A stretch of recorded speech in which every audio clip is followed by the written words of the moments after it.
All right, thank you. Thanks for having me here. It's a very great honor and good to talk a little bit about philosophy, which is not what I do for a living, but that's one reason why Joe and I started working together. So it really didn't start with philosophy like many of Joe's scientific colleagues. It started at a place like this. And I think it was over 10 years ago when I first met Joe in person. I was an assistant professor at Columbia in New York City, and hoping to always meet my very much revered senior colleague and impress him. But things didn't go so well on that occasion because a bar is noisy and various levels of intoxications might be involved. And my band actually, at that point, has the drummer, Richard Brown, who's the person who said hello online, and things musically tend to go in very, very unpredictable directions with him. So we didn't hit off the first time we met, I think. But Joe nicely got in touch later on, because I think we see a certain problem, surprisingly, very similarly, despite our different background. I was really at that point mostly doing vision research, and I have a bit of philosophy background. I co-author an article with a prominent philosopher who is a proponent of what is called a higher order theory. And this is just a way of for me to explain in hopefully not so philosophical terms why we would get into this particular philosophical idea that you can trace it back to Immanuel Kant or John Locke. And to me, it's not necessarily so philosophical. If you think a bit about how in modern computational terms you think about the brain, this is kind of, I think I find it very plausible, even without the empirical evidence. So the idea is that all illusions are what I call meta-illusions. That is, you cannot have illusions in the traditional philosophical sense that your brain misrepresents something. And that is not quite what we mean by illusions, because illusions are conscious. So you see things as being different from reality. And in order to do that, you need more than just your neurons representing wrong. In fact, you need a bit more. So what I mean is, let's say you're hallucinating a rabbit. Then you might think the rabbit neurons fire. But your rabbit neurons fire in the brain. In fact, in the ventral stream, there are neurons which fire to rabbit. But those neurons fire when you are seeing a rabbit or when you are actually just imagining a rabbit. These are the same neurons. In fact, it also fires when you are dreaming about a rabbit or when you are remembering the location of a rabbit while doing a task or holding it in working memory.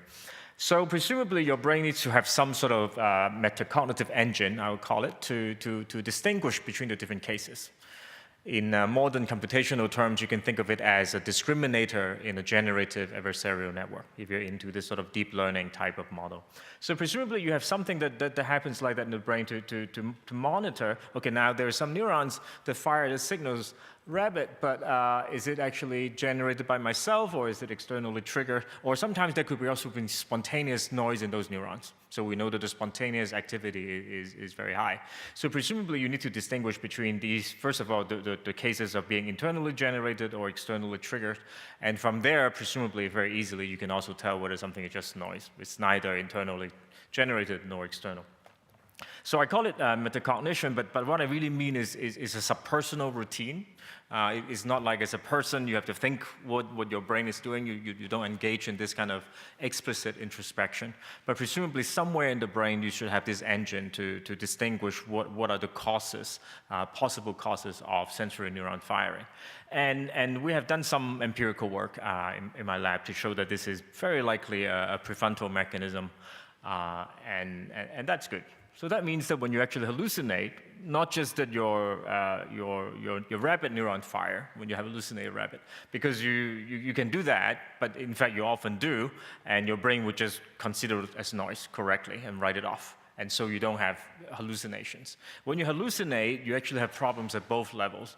You have rabbit neurons firing when it shouldn't, and on top of that, your brain mistakenly, your higher order engine, mistakenly think, oh, this is a legitimate representation of the world, even though it isn't. So you make mistakes at both levels, and that's the only reason you would have illusions or hallucinations.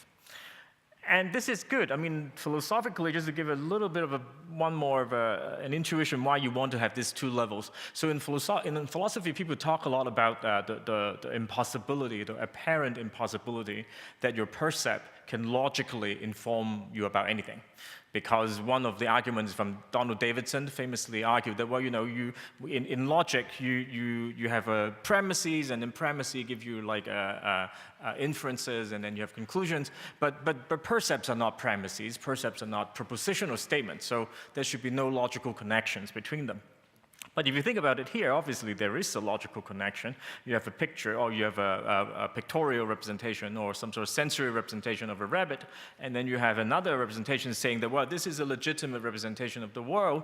Then, of course, then almost as a matter of syllogistic inference, you can see why there is a rabbit in the world. In other words, it makes sense for you to believe in what you see. In fact, it not just makes sense. Introspectively, it would feel like the most reasonable thing. And what I just said might sound trivial, but philosophers have actually thought about this for some time, and this is a way to explain why introspectively, whenever you're consciously seeing something, you can introspect and say, oh, this makes sense. I see this iPhone here, and therefore there must be an iPhone. And in fact, in neurological cases like blind sight, when you have a damage to your visual cortex, and accordingly the projection to the prefrontal cortex is also impaired, even though you might be able to sense or guess what are the objects, you will lose this ability to introspect and say, oh, this, of course, naturally it makes sense. And in fact, they would think they're just guessing. Okay, so applying to this, to anxiety is really where I think Joe came in and challenged me to start thinking about it this way. And in a way, there's a very nice parallel to this too, right? Because you have your whatever emotions. So Professor Risolati talked about disgust, and that might be a good example too. You have disgust. Those neurons, in fact, as been shown by Professor Risolati's presentation, those very same representations activate when you are yourself feeling disgust, or when you're just thinking about disgust in other people. And likewise, presumably the same for fear in amygdala and the fear or the threat-related circuitry. When you actually personally feel threatened, those neurons excite, and when you just imagine being in that situation, those neural representations also excite. And likewise, when you're thinking about other people being in that situation, you use the same representation. So just the threat representation should not tell you whether you should feel fear, because sometimes it's just describing someone else. You might feel some sense of fear, but it's not very different phenomenologically than experiencing fear yourself. And likewise, these are neural representations as far as the brain is concerned. Of course, sometimes there's also just spontaneous noise. So you also need to have this higher metacognitive level monitoring. So when you actually have illusory anxiety, that is, you have anxiety disorders, you have fear that is not worth having. What is problematic must be both at the first level, when you have these accessory excitation at the first level, but you also have a metacognitive, a higher level error that says, well, this is now a correct description of what I should be going through, even though it isn't. And that really is at both levels that really leads to anxiety disorders. So that's enough philosophy. I'm not a real philosopher. I'm going to give you some data to tell you why I've been thinking along these lines with Joe, and I come to think actually it might be even truer than I thought. In the beginning, I thought, okay, I might go out on a limb and try to extend my theory on vision to the emotion case. And the longer I've worked on it, I actually find that eerily true. So that's really cool. So this is based on two experiments based on this paradigm that I didn't really invent. It's really colleagues in Japan who started this. And you can think of it as a kind of neurofeedback, but really it isn't. In neurofeedback, you typically give an instruction to people to do something, and when they do it right, based on their brain activity, you give them feedback to try to help them to achieve that certain kind of mental imagery or something. Here is nothing like that. We don't tell them anything. We tell them, just sit there, try to focus on your mind, and try to earn some money. And what happens is, while they're doing that, you try to use multivoxel pattern analysis in fMRI. That is, you read out the fine-grained spatial patterns, not just the overall blood oxygenation signal, but the fine-grained distributions of little activity in those MRI images, and you try to feed it to machine learning algorithms to try to decode the content. So let's say in the visual cortex, you can present people with all sort of animals like snakes and dogs and cats and all this stuff. And when you present them, they activate overall the visual cortex roughly the same. But if you look at the spatial patterns, you can actually decode the different object identities. So different animals will have different spatial patterns in the brain. And you can actually feed it back to the people and tell them, just give them a big picture, big circle, if it turns out that the neural patterns actually matches what you set as the target. So let's say the target is a snake, then whenever your brain actually has spontaneous patterns resembling a snake, you would actually give them a big feedback, so they earn about $1 or €1. And in some trials, they would say, no, this is exactly not what I want you to do, so you earn no money on that trial. And you make people do a few hundreds of these repetitions, then they do learn to activate the brain patterns in the way that you want them to do.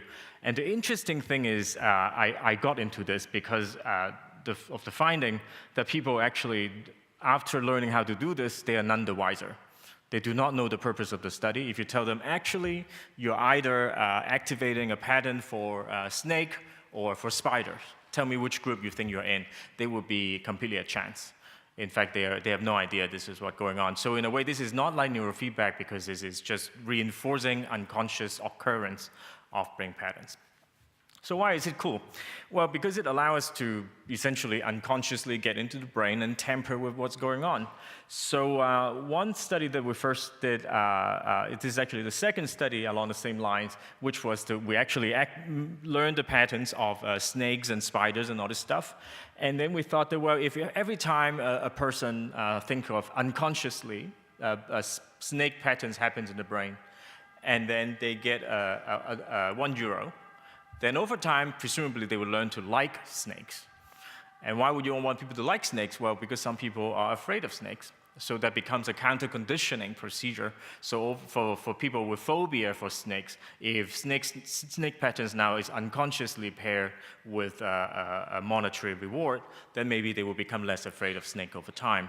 So in fact, we tried to do this experiment, presenting many images of many things and decoded lots of images from the brain, and so that to the point that we can actually, without making you see a single snake, I can infer from other subjects what your snake pattern would be like, so that you can be truly unconscious of the purpose. You just come into the scanner and play this mental slot machine and earn some money over a few hours. And then lo and behold, it worked.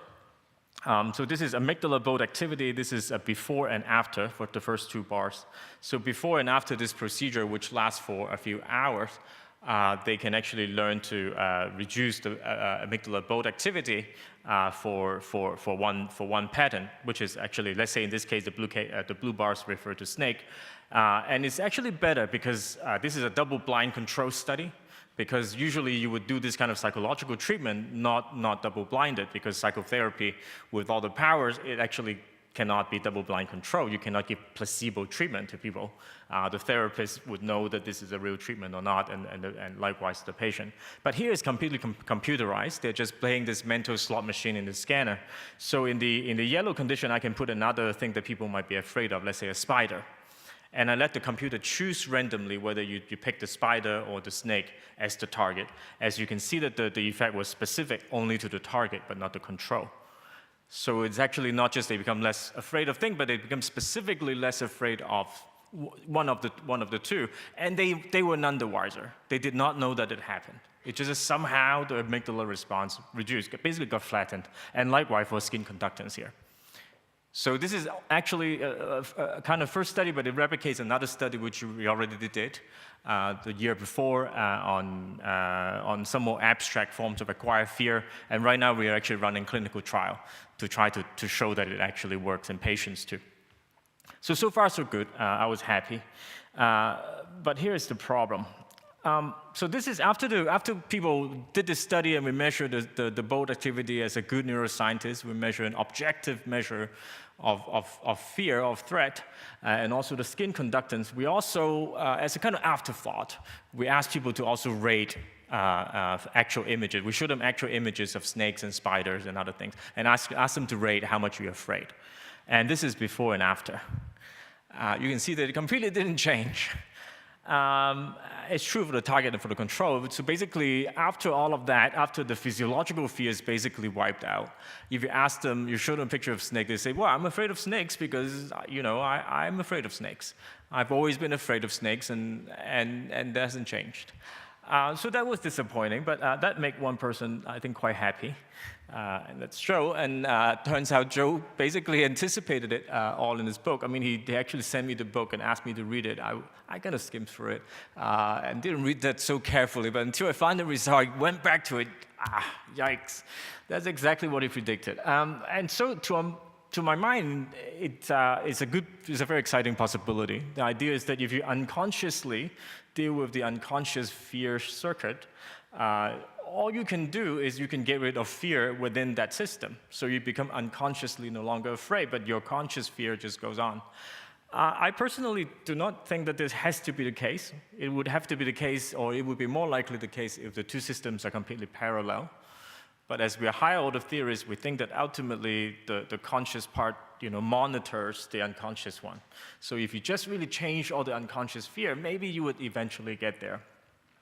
So I was still not yielding for a while until we did this second study that I think really convinced myself. So this study is based on part of the argument is that, well, the previous study might be just a small effect, right? So we use this completely new technique and learn how to unconsciously counter-condition our fear. But this cannot be a big effect. Maybe the effect would just go away after a while. So people might take more time. If you actually do it for not 3 hours, but 20 hours, maybe eventually even the conscious fear would go away.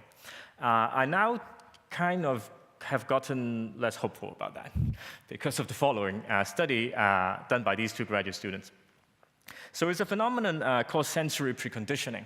And you might think of it as a way that we can actually use it. I mean, part of the motivation is we can use the previous experiment to try to make something negative become more positive, right? If you're already afraid of snakes, I pair with money, so you become more positive about snakes. But then people originally already asked us, what about drug addiction? Let's say you are addicted to a certain drug, and now it would be nice to try to make that cue more negative. So can you actually use the same procedure, and whenever that cue happens, you give them electric shock to punish them?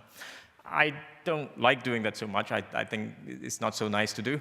But also, there's a technical problem. You cannot do that, because if every time a representation of a drug cue happens, you give them electric shocks, then they are just not going to spontaneously generate so many of those patterns. So it becomes difficult. As soon as you punish it, you actually reduces your chance of punishing it further. So one way to do it is to use sensory preconditioning. And to those of you who might be familiar with that already, the paradigm is quite simple and half a century old. The idea is that you pair something, let's say a rightward moving dot, just a whole screen of dots moving to the right, just a motion pattern, with a guitar. Let's say you pair them, every time you show them together statistically so that they associate. And after you do that, you can actually now pair in a simple gambling task. They have to choose between two stimuli. Let's say something they choose a dog versus a cat, and sometimes they choose a rightward moving motion versus a cat. And if they choose the rightward moving motion, in fact, you do something really nasty to them. You take away all the money. So you slowly make them do this gambling task in which they earn €1, they lose half a euro, and until they accumulated about 20 euros. And then suddenly on one trial, they chose this stimuli in which the motions were moving to the right, and suddenly you take away all the money. It's all gone. So they become really afraid, or at least they really dislike this rightward motion. And afterwards, so the question is, would this hate or dislike of this rightward moving motion spill to the guitar? So there's an argument that it shouldn't if you're just completely just mapping your actions to your reward, because by the time that the reward or the negative reward happened, this has already been formed. So you maybe wouldn't go back to spill to this with this association backwards. To do this, people would argue you need some sort of model of the world. That is, it's not just a stimulus response or stimulus reward link that you need. You need a stimulus reward link plus a stimulus link. So does it go from the punishment to the dot, from the dot to the guitar? So how do you test that? Again, you do this simple gambling task. You make them choose between two things, pick at random. And on some trials, it could be a guitar and then a rabbit. Then you ask them which one they would bet on. And in fact, if the negative punishment would go to the guitar, then presumably they would choose the rabbit. But that is, they would avoid the guitar. So there are some arguments that it may not work, because if you do it in neurofeedback, you form this association unconsciously. That is, you first pair these dots with the guitar. That is, they're never aware of the link between the guitar and the dots. There may be this penalty, this losing money, this negative feeling would not spill to the voxel patterns for the guitar, and then they would not avoid it. In fact, that was one of our predictions, but turns out it worked. It worked extremely well. These are actually 5 individual subjects' data, and the black bar shows the proportion of trials in which they chose the thing that is not the guitar. I mean, all of these are randomized. So in red, they choose the guitar. In black, they don't choose the guitar. These are just 5 subjects, but I'm showing individual subjects because you can see how strong they are actually at individual level. So for these 3 subjects, in fact, in 30 out of 30 trials, they avoided the guitar. So I thought, great. It's a great experiment. It's a strong result. But I can also tell you, if you ask them, why did you avoid the guitar?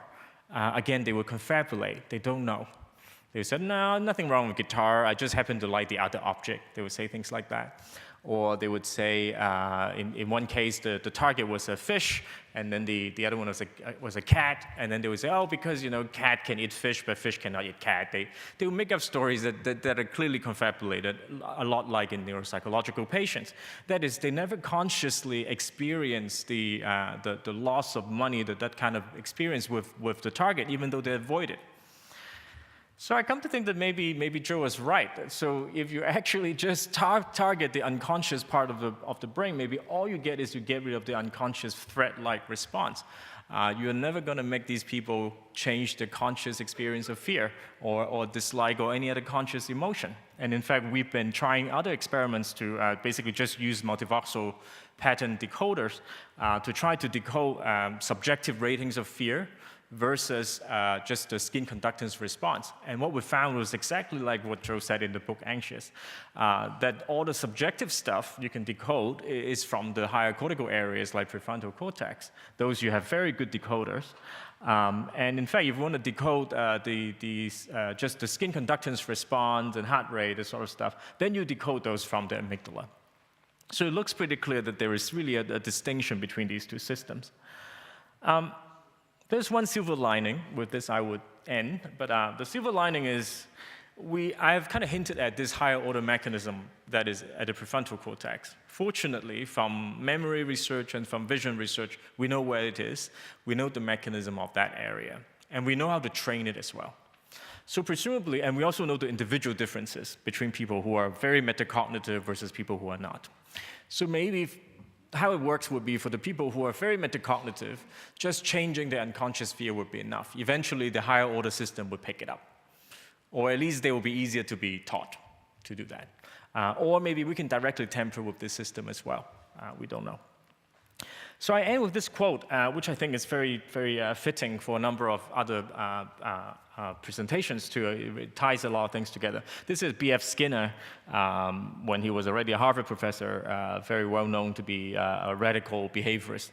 And once, I think, must be when he was already in his 50s or 60s, and he was challenged when his views were very well known, and someone challenged him, do you mean that consciousness does not exist? I mean, you're a behaviorist, but of course we are people, we are conscious. I mean, are you trying to write off to say that those things don't exist?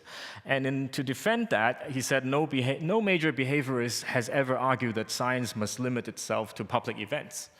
In fact, I've never said that because consciousness is private and therefore we cannot talk about them. It's not the point.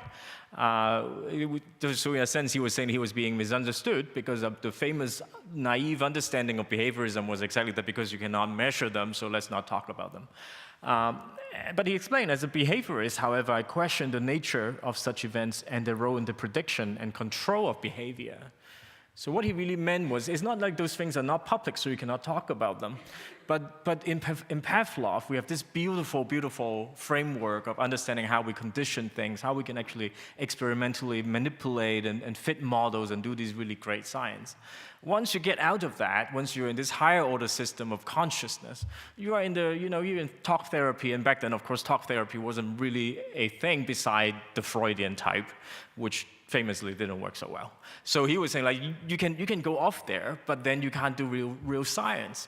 And if you want to do real science, on the other hand, it's not like those things don't exist, but you might be better off focusing on the Pavlovian, the conditioning part.